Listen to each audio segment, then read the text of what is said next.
everybody, and welcome to your latest installment of the Big Just Energy podcast with me, Shakaila Forbes-Bell, fashion psychologist and author of the book Big Just Energy. I'm really excited about today. We have an amazing guest who I've been following for many years and who is so fascinating. I think there's a lot of synergy between what we both do. So my guest today is Lauren Messsiah. She is an Los Angeles-based personal stylist, speaker, educator, style expert, and a digital influencer who has been featured in the New York Times, the Wall Street Journal, Elle, Vogue, Glamour, and Women's Wear Daily. She has coached over 6,000 clients globally through her online courses, leaning on her personal journey of self-discovery through fashion and her years of being one of the most sought-after celebrity stylists. Her latest book, Style Therapy, 30 Days to Your Signature Style, is a 30-day active approach to building a personal style and shedding emotional baggage. Hello, Lauren. Hello. I'm so grateful to have you on board. I'm just such a fan of your work. And it's interesting, like I talk so much about fashion and psychology, of course, but I don't think we've actually heard from a stylist yet. So I think it will be great to hear this perspective. And I'm going to ask you a question that I ask all of my guests, which is, what does Big Just Energy mean to you? Ooh, big dress energy. First of all, I just love how it sounds. I just love how it sounds. To me, it's just like really showing the most of yourself through style. It's like your best energy, best potential, best everything bursting out through an outfit. I love that. Letting your outfit scream and do all the talking for you. I think that's perfect. So I know I gave such a great introduction. I think it covered so much of what you do, but there's still a lot that people want to learn. So tell us a bit about yourself and how you got to where you are today. Sure. Yeah. I've always wanted to work in fashion, always, since I was 5.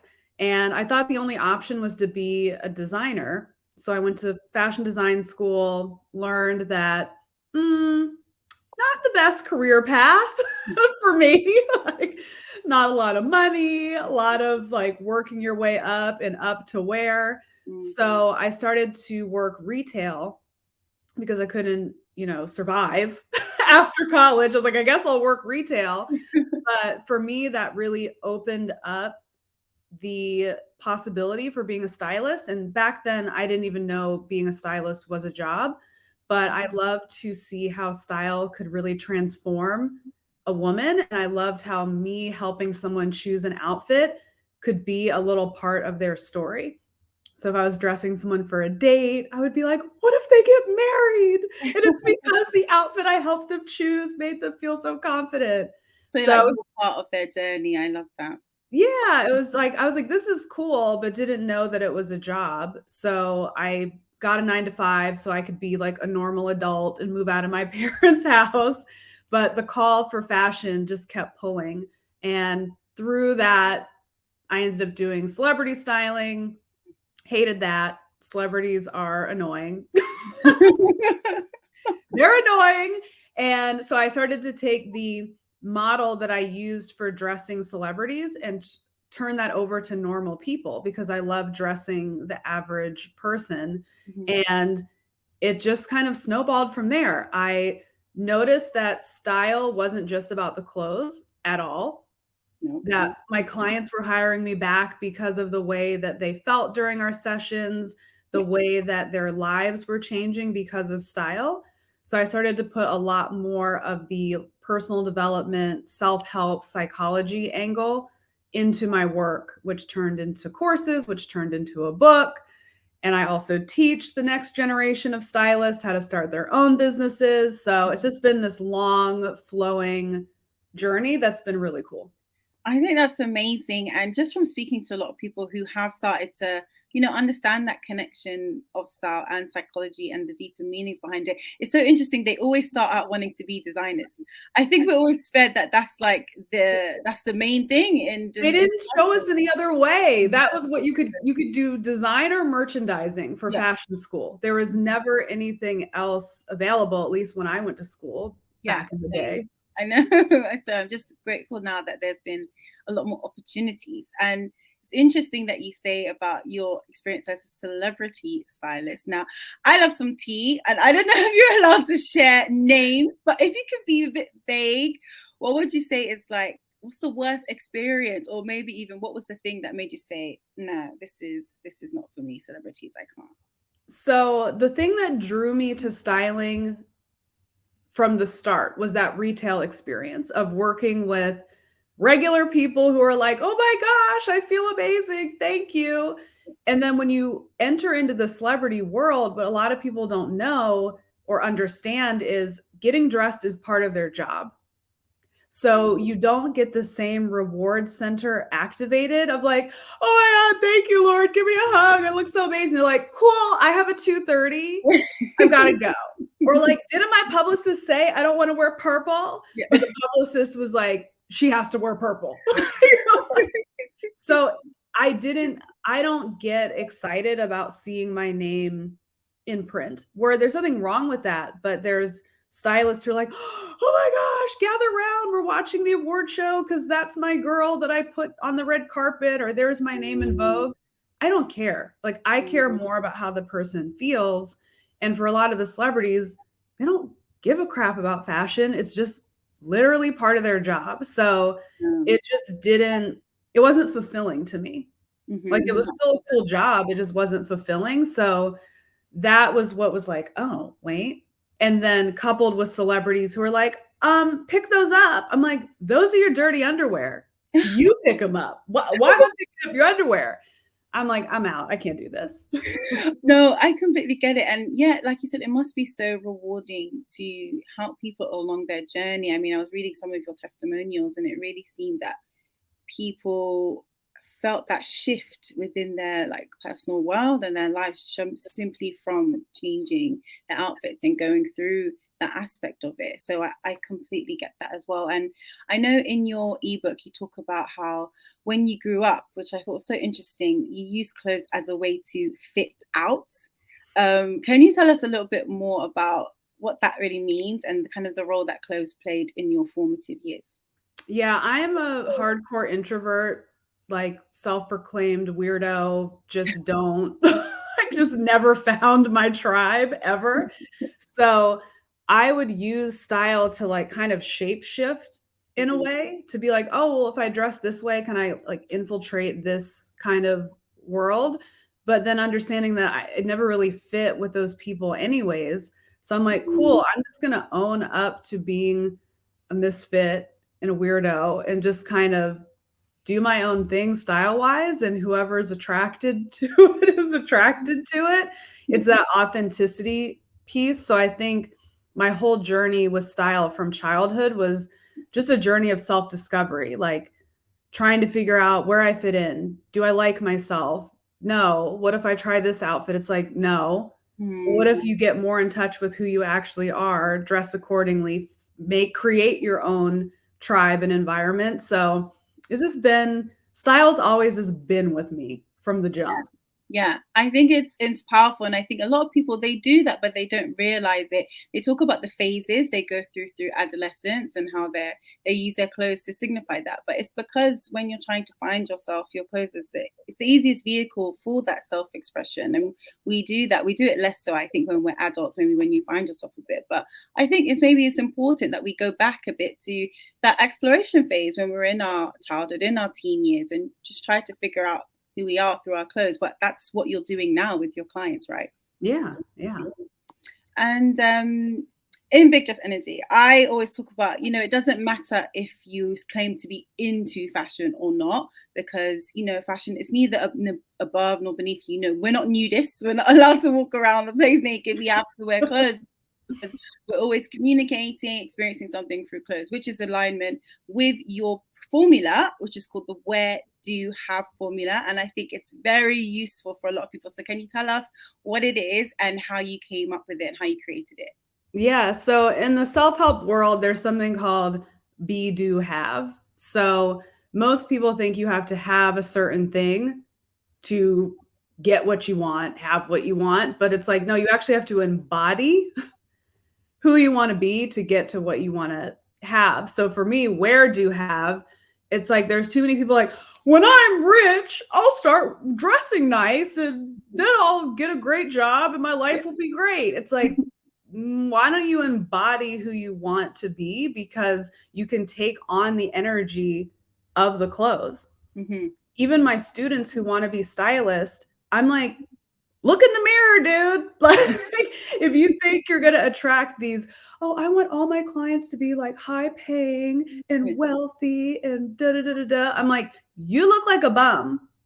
So embody, it's not even about the labels. It's about how you put yourself together, being aware of how other people are perceiving you, because people are perceiving certain things in a certain way. It's just, you know, this, it's just how it is. Yeah. So if you wear it, then you can, you know, embody it and you can really have any type of life you want. And that's what I've seen with my clients is they feel like, oh, I don't fit in. I'm not fashionable. I'm just like, whatever. I'll never get the promotion. Sally always gets the promotion because she's like blonde and pretty. I'm like, no, walk in there like you own the place and get what you want. But you can't believe it until you can actually see it and feel it. Yeah, I think that's so valuable. I had a discussion with a journalist today, and she was saying, well, it's easy to say, you know, it's almost saying that we shouldn't be telling people to dress a certain way in order to feel good, because there's systemic issues, there's issues with, you know, favoritism, all these kind of things you have to come up against in the working world specifically. But we're still going to have those issues regardless if we choose to dress up or not. So I'm saying, why not make that extra effort to give you that boost of confidence, to make you feel like, you know, you can have the life that you want whilst you're still actively working against all of these issues that you're facing in the background, because they're still going to be there, right? Right. And to me, I feel like women especially, we get to use style. It's like a superpower that people don't really tap into. So instead of being like, oh, woe is me, I'm da da da da da, it's like that stuff's still there, not diminishing it, but it's like, dude, a guy can't put on the killer heels, the designer bag, because it is like the workforce is almost like high school. You know, I've had some really high powered executives as clients, and they're like, I feel people talking about me at the proverbial water cooler. And I'm like, because you're not wearing the gear. It is. It's like Mean Girls. They're checking you to make sure that you are fitting into this culture, this environment. And when you do that, what an easy leg up. It's like, ooh, well, oh, I have to get dressed. Oh, like what an easy win, you know? Yeah. I'm sure with that way of thinking as well, I'm sure you've come up against some people that said, you know, how much you shouldn't dress for other people, right? So what do you say to that? To me, it's the blend. I tell my clients it's the blend. So there are certain things that are just like, okay, if I wanted to dress like me, I would wear like a pair of overalls and like a crop top and Gucci sneakers all the time, but I'm not wearing that to a wedding. It's inappropriate. You know, like that's rude, that's disrespectful. So it's the blend of what is expected of you, what is appropriate, and then blending that with a little bit of your own personal style. Yeah. And there are even certain things that you can wear even if other people can't see it. Like I was a bridesmaid in my brother's wedding, so I gotta wear the bridesmaid dress. But my own flavor, it's like, oh, I'm gonna do my hair my certain way. Yeah. Yeah, even though you can't see the shoes, I didn't wear the shoes that they told us to wear. I wore my own shoes. It was under the dress. No one could see it, but I could feel more like me. So it's not dressing for other people. It's being respectful, but you can still have your own personality infused so you don't lose yourself. Yeah, I completely agree. And I think, you know, as much as people can say, oh, I don't dress for anybody, I dress for completely myself, we do have to follow, you know, social norms. We're all like working within these guidelines and these cultural kind of values. and we have to dress within them. But like you said, adding those elements that are unique to you. There's a study that found that when people, especially in the workforce, when they wear something slightly different, like their suit, but like a bright pair of red socks or a quirky tie, people notice that and see that, you know, they can be more of a leader, more of a champion, they're more confident. So that's exactly what you did at your brother's wedding, you know, adding that bit of you, but then not taking, of course, not taking focus from the bride. But you know, it makes you feel more like yourself. Exactly. Yeah. So as a stylist, what would be the most frequent complaint you hear from your clients? Oh my gosh. I mean, what lane do we even approach?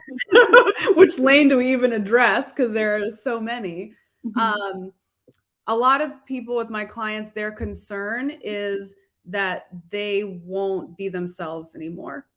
So, you know, I'll have clients that will hire me and be like, okay, I want a makeover, but I want it to look like I had a makeover. Oh, okay. So I'm like, How do you deal with that? Yeah. like, why are you hiring me? But I get it. It's like you don't want to be, you have to think of people that aren't in our world in terms of style. They only see what's on TV or what's in the movies. So it's a Mhm. makeover of the geek, you know, with the glasses who is really like a hottie, but she just has glasses on and a messy bun. Yeah. And then they make her over and she's this like glamazon, or you see makeover shows Mhm. and it's just like, oh my God, what a troll. And then they look like a totally different human. And people don't want to lose themselves completely. So it's making people aware this is not a reality show. Mm. And the way that I work with clients is I want to figure out who you are as a human. So it's not about what's in style. It's not about, oh my gosh, you should be dressing, you know, XYZ and put on heels and follow the fashion rules. It's like, let's figure out who you are. Mhm. So when we do change yourself, you're like, oh, this is how I was supposed to look the whole time. Mm. So it's getting people over that hump, because you can imagine if someone's hired a stylist and says that, imagine all the people who are thinking about hiring a stylist who can't quite articulate that. Yeah. So it's about really putting the message out that, no, this is personal style. This is not the celebrity world. This isn't trying to fit you in a box. This is, let's figure out who you are, because so much of that gets buried, and that helps kind of minimize their concerns. But, you know, other concerns like my body, my budget, all that stuff's there too. There's a Yeah. lot of things you have to break down to get So someone yeah. to change their style. It's true, because I think a lot of people think that, oh, having a stylist is for celebrities and, you know, that's just too much. But like, what would you say is the main things that people can, the everyday person, I should say, would benefit from actually hiring a personal stylist? It's with anything else. If you're not great at something, outsource it. I mean, there's times where I'm like, I could use a stylist, not because I don't know what I want, but because I don't have time to deal with this stuff. Yeah. So if you have an event to go to, or someone has a date or a big meeting, the first thing that comes to people's mind, even before worrying about the details, what am I going to wear? Mm. You know, even for my brother's wedding, my mom, the whole time from the day he said, I proposed, I'm getting married, she's like, what am I going to wear? Not like, oh my God, my son's getting married. It's like our brain automatically goes there. Yeah. So if you're not good at that, you're going to spend hours stressing. Stress is not good for you. Hours shopping, returning stuff, not feeling confident. If you Mhm. could hand it over to someone who can do it better, make it fun, do it. Yeah, exactly. I completely agree. I always get people come up to me actually and ask me, "Oh, do you do styling?" I said, "That no, that's not my. That's a whole separate thing. Like, I'm here to tell you about, you know, the deeper meaning, like the value of clothes, what the psychology says that they could be saying. But of course, you can still get benefit from going to someone like you and understanding like how to maybe put things together and work it in your daily life. And yeah, I think there's so much benefit. But of course, I think what a lot of stylists are realizing now is the personal value of clothes as well. It's going way beyond aesthetics. I think people are getting really tired of just looking at scrolling through Instagram, looking at all of these different micro trends, but not really getting that that personal connection. So definitely, I love the way you put the two hand in hand. And I think you mentioned a good point about people's body and how they feel about that. That must be something that comes up with you a lot. And I think people do. They often overlook the role that clothes can help in shaping your body image. And I know Yeah. a lot of people talk about fruit salad dressing. I'm very much against that. I want to know your thoughts on that. If you're an apple, look like Yeah, this. I hate that. I hate that. I hate You that. hate it too. Okay, so tell us about your approach to how people should dress for their body type. Like, what's your approach to that? Yeah, so many years ago, I was trained by Stacey London from What Not to Wear. And she was, teaching her philosophies on style and dressing people. And the way that she taught dressing for your body type, I was like, yo, this is genius. This is genius. And I'm going to spread this gospel to everyone. And she's like, no fruit, no desk accessories, none of that stuff. She said, everyone carries their weight differently. Everyone carries their weight differently. Some people are going to carry more up top. Some people are going to carry more on the bottom. Some people more in the middle. Some people be proportional. Some people it's just evenly distributed straight up and down. So we take oh my God, you're an apple. Like we take that out and just say, I carry most of my body in my butt or in my boobs. And then we just dress that accordingly. So if you are more full on the top, let's visually make you more full on the bottom. Let's wear a skirt that's got a little volume. Let's wear a print on the bottom. So now dressing gets to be a little more scientific. And then you can look in the mirror and be like, oh, I look amazing. What? Yeah. It's the same reason why celebrities, everyone's shocked. Like if you live in LA, you'll just be shopping and you'll see a celebrity and you're like, oh my God, they're a dwarf. Like they're super short or they're not the size you imagine. There's a lot of celebrities you think. I never forget seeing, I don't know if we can mention, but Kanye West. It was years ago. I saw him at a concert and I was like, no way. He looks so much taller, but I think it's the way a stylist layers clothes to make it look, and a lot of other celebrities look like that. But talking about it from a scientific perspective, there's a way that certain fabrics and certain colors reflect or absorb light that can make certain body areas look bigger or smaller. Like even if the hourglass is not the desired part, you can look at emphasize or de-emphasize parts of your body based on science and based on all of this knowledge to help draw attention to or detract attention away from parts of your body. Yeah. And I always tell my clients, like, you never have to dress for your body type. Majority of the time, I don't dress for my body type. But if I'm going to go on TV or if I'm going to have photos taken, that's when you pick yourself apart. Like, oh my gosh, why do I look like that? It's like, well, you didn't use style strategically to highlight your best assets or to look the most flattered. So there's that. And there's also educating clients on the fact that everything you see on social media and on TV is BS. And like I can't, like it drives me crazy to see what other people see. Like I'm not really big into celebrity culture, but I'll follow a couple celebrities because I want to see what the people are seeing and comparing themselves to. And I'm like, girl, it's Photoshop. Do you get a lot of your clients saying, oh, I want to look like this. Why can't I look like this? Do you get that a lot? Yeah. I mean, I get people that are, preoccupied about, oh, but it says I'm this size and I think I should be this size. I'm like, it's real.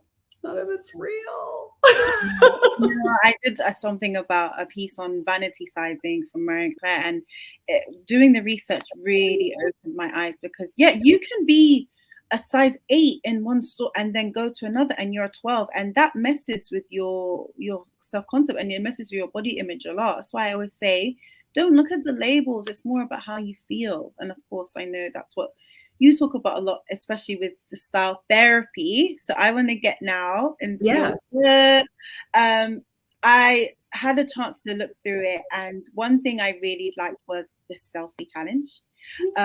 So I think it's really cool because it mirrors, it's really good study in BDE, which is talking about how if you get people to really think about how they engage with their clothes and their wardrobe, they'll start to understand the relationship between their clothes and their sense of self.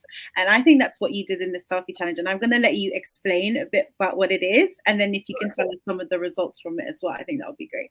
Yeah. So the 7-day selfie challenge is how I start to work with all my clients, whether they're in a book, in person, an online program of mine. It's the 7-day selfie challenge. And people, sometimes they need to do it again.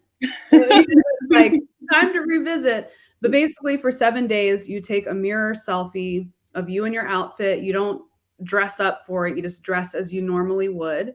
And you write down what you wore, how you felt that day, and how you were perceived. So a lot of people get confused and they think perception means like, how many compliments did I get? They're like, oh, I didn't get any compliments today. I'm like, no, it's not a compliment. It's, did people hold open the door for you? Did the guy at the coffee shop like give you a size medium when you ordered a size small? Did everyone not see you that day? You know, there's some days where I'm like, am I invisible? Like, am I an alien? Does nobody see me? And then you get to reflect on what you had on, and most importantly, the energy that you were putting out. Because the days where you know you're cute, listen, you know what I'm saying? It's like, let me get out the house. Let me smile at some people, you know, and the days, you know, like today it's raining, my hair is all flat. I'm like, no, don't look at me. Yeah. You know? Yeah. So it's a good observation. And for a lot of my clients, they don't have full-length mirrors. And I'm like, huh? It was crazy. When I first started my personal styling business, I was like, where's your mirror? They're like, oh, the bathroom. I'm like, no, a full-length mirror. Yeah. They're like, oh, I don't have one of those. Oh my God. Every time if I go on holiday and it's happened to me and there's not been a full-length mirror, it's stressful. It stresses me out. Ridiculous. I'm like, who's designing these hotels? Yeah. Obviously men, because how are we missing a full-length mirror? But they don't take photos of themselves. They don't look in the mirror. So this gives them the opportunity. And I've had some really cool things happen with clients where they were like, I didn't know that I looked that tired. So like a client, she was like, I look exhausted. And it prompted her to go to the doctor and get a checkup. And she actually had some health problems that she didn't know about, turned her life around, started exercising, eating right. And she was like, thank you for that challenge, life-changing. I'm like, ooh, that bonus. But you don't see, because you just go through life just going through the motions. And you're like, oh my God, who is that?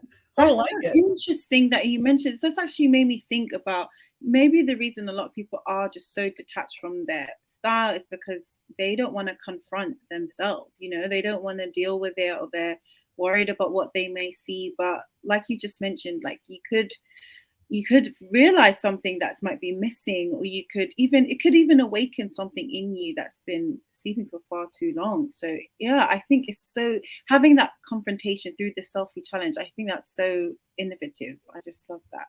Thank you. Amazing. And I know something that I have always actually challenged, that I want to get your perception on, is the idea of having a signature style. Now I know you talk about this a lot, but I always thought that, when I think of signature style, I think of like The Simpsons. Like, you know, they wear the same clothes every like episode. A uniform? Yeah. Yeah, I think of uniformity and how it can be like a bit of a cage. But I want to know more about your approach. Why do you think having a signature style is important? So there's two different things that I talk about. One is having a style uniform, which is a lot like The Simpsons. So having a style uniform is having like a go-to formula of an outfit, because there's so many women that get really, really stressed out on certain things. So I remember years ago when I was like all on the dating apps and whatnot, and I would get a date and I'd be like, oh my God, what are we gonna wear? And I'd go shopping and I'd buy a new outfit for some loser that I would never see again. And then I was like, oh wait, every time I wear a pencil skirt, I can put the booty spell on them.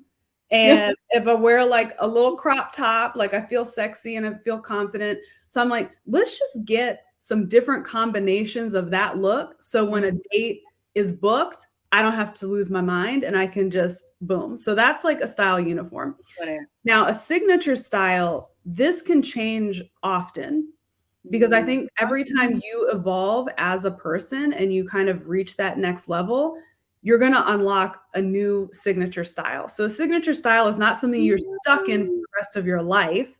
Got it. But for women, especially those like we're in fashion. So we kind of can be chameleons and still be ourselves. But when we're thinking about the average woman who is completely detached from style, they get confused. So they're going to go shopping and be like, I like that sweater. I'll buy that sweater. It's like everything you like, you don't have to buy or wear. So let's put some parameters around this. Understand like why you like a certain thing. Okay. Understand the things that flatter you. Understand your goals in life. Understand your needs in life. And then we craft a style that works for you in that chapter of your life. And that kind of becomes your signature.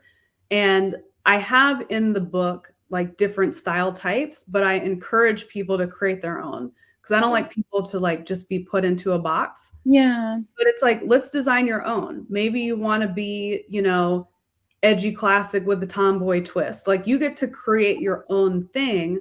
But when you're shopping, it's like, ooh, that speaks to that style. That speaks to that style. And you can still put it together in a unique way, but you're not like one person one day and somebody else the next day.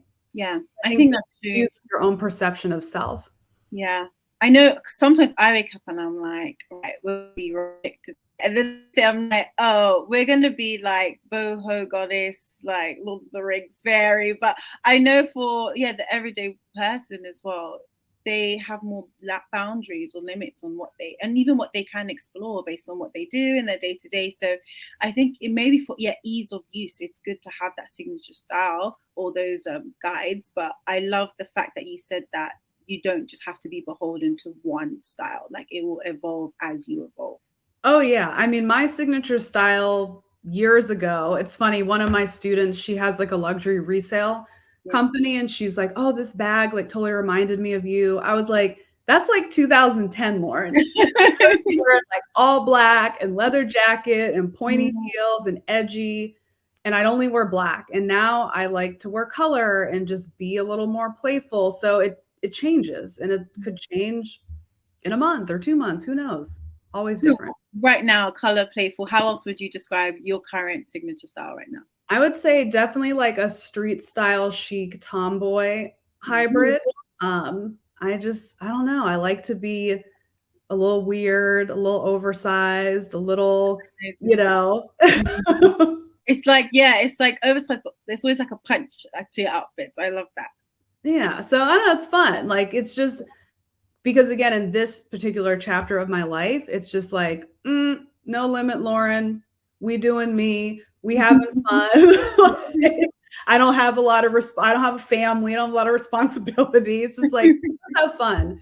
But things could change in an instant. You just never know. So you always want to be in touch with yourself and your style. That's why the 7-day selfie challenge, like my clients would be like, ooh, like something don't feel right. Time to start style therapy again, or time to do the 7-day selfie challenge again, because we're just always evolving. I think I'm going to do it, I think I'm going to do a 7-day selfie challenge and I'll see if I notice anything. I think it'll be really interesting. Everyone listening, let's do it together. Let's do the 7-day selfie challenge. It legit is always surprising. It's all like, even for me, I wrote the freaking book. I'm like, oh my God, it's ridiculous. What do I have on? Amazing. And I want to move on slightly to this topic that has been major right now in fashion is, of course, sustainability. What do you tell your clients specifically who have that difficulty balancing their love of clothes with their desire to be more environmental and more sustainable? How do you navigate that? And how do you address sustainability specifically? I think for me, like, sustainability isn't all about, oh my God, can I find like the organic fabric? I mean, if that's you, cool, do you. To me, it's about not over purchasing and like having throwaway clothes. Yeah. So playing in your closet. Like I just cleaned out my closet over the weekend and I'm like, oh my God, Lauren, why do we have so much stuff? Why are we getting rid of so much stuff? This is crazy. Before you shop, play with your clothes. So I tell, it's in the book. I tell my clients all the time, on a Sunday, put on some music, put a movie in the background, pour yourself a little beverage, and just have a fashion show. Yeah. Because you have so much in your closet and we tend to buy the same exact stuff. It's like, do I need another freaking vintage band t-shirt? No, I can create every look with the ones that I have now. Do I need another pair of jeans? No. So I think that is a huge thing when it comes to sustainability, is seeing what you have. And I'm a huge fan of buying resale and buying vintage. It's like some people think it's gross. I'm like, dude, they clean, they wash them, like it's fine. And I love the idea of having a little piece of somebody else's history on my back. Yeah, because like it's like a story, like, who was the person that bought this, what was the decision, and then the idea of having something that's not currently trending, or it's like something that's very unique and specific to you. And I think what you said is so true. I always talk about, I have a concept called like wardrobe ethnography, which is about finding yourself through your wardrobe and identifying your current, future, and past selves through your wardrobe and what you like. And even though I tend to do that, I do my fashion shows. I realized the other day I have 2 white shirts and 2 white jumpers that are almost identical. They're almost identical, and I should have done more due diligence. I should have done my research. So yeah, it's about being more playful. I think in general, be playing in your wardrobes, notifying what's actually there, and then making more outfits. And I think it's really tricky because people tend to wear what they have an outfit and then they just wear that outfit in the same exact way. They're scared to pair it with those jeans or that skirt or that top, like just mixing it up. And I think, like engaging with a stylist or like reading and doing your due diligence, it will help you feel like you can explore.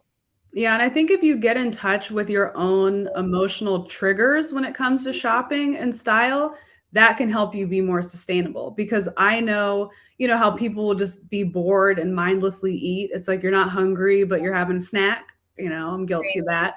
Yeah. people do that with shopping. Yeah. So I will do that. I'll be like, oh, I'm just sitting on the couch scrolling through Net-a-Porter. I'll be like, ooh, add to cart. It's like, no, what do you really want? Yeah. You want to spice up your look? Do the selfie challenge. Go in your closet and play with clothes. Get a new habit in place of wasting money and being completely non-sustainable with clothing. Yeah. Like I'm embarrassed of the pile of things that I'm about to donate. I'm like, Lauren, really? But it's good that because you have all of this knowledge as well, but you still have your pile. So understanding that, we don't have to chastise ourselves. Like it's a journey and you're going to make knowing we're going to make better choices going forward. That's all we can do. That's why we say, like, yes, as much as you because if you feel like it's too much pressure, you might just want to give up and you'll just go back to your hoard. It starts first with identifying what you have, and then trying to change those habits over time. You're not going to be a sustainable warrior overnight. Like it's right. Fun. Yeah. And then my last question is, what are some key steps or advice for someone who wants to be a personal stylist? So you have your major platform where you train people to become stylists. So we haven't spoken about that a lot. So tell us a bit more about that maybe first, and then tell us like some of the key steps. Sure. So I've actually been training stylists how to break into the business for the past 13 years. And I stopped because I was sick of all these freaking stylists. I was like, I'm not doing it no more. And they were like, when are you coming back? When are you coming back? When are you going to teach us again? So I created a whole new program. It's called Style Boss Academy. And I teach people who love fashion or people who are already like budding stylists how to build a profitable and purpose-driven styling business. So these are for people who want to dress other people, non-celebrities, for a living. They want to create their own business, whether it's in-person, virtual styling, author, whatever.